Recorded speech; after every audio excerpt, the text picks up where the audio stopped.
everyone, my name is Mike, and today I'll be showing you how to transfer files easily and seamlessly from your iPhone to your Mac, and vice versa, using AirDrop.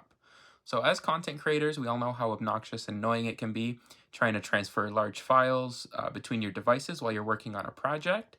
AirDrop alleviates a lot of those issues, making it a lot quicker to transfer those files seamlessly from one device to another, making sure that your workflow stays quick and efficient, and keeps you from slowing down by having to use methods such as emailing yourself a file or using an old SSD.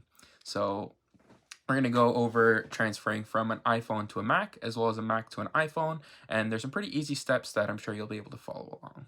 All right, so starting off from the computer to the phone, first of all, what we want to do is click on the file we want to share. So we'll right click that, and then you'll want to go down to the share option, click there, and you'll see a list of sharing options. The first one there will be AirDrop.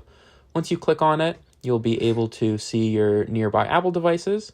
Just click on your device, and it will instantly be transferred to your phone. All right, now going from the phone to the computer, what you want to do is select the Photos app, since that's what we're going to be sharing. The photo's already open. So here we'll click the Share Tray button in the bottom left-hand side. Again, you'll see the AirDrop show up as one of the options. Simply select your device. And as soon as that file has transferred from your phone to your laptop, it will open up in your Finder for you to easily view and access. So as you can see, it's super easy to transfer these files. If you're going from your phone to your computer, it'll automatically show up in your Finder so you can easily access those files.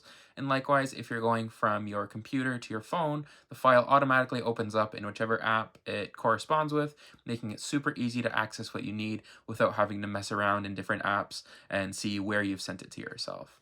So thanks for watching. I hope this was helpful for you, and make sure to like and subscribe. Thank you.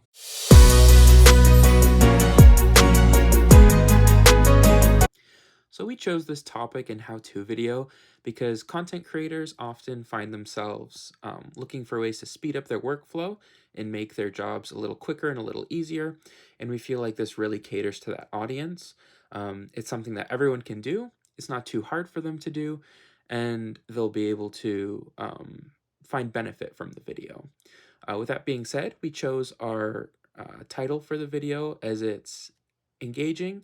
It captures your attention immediately while also plainly describing what the video shows them how to do and how it'll improve their workflow.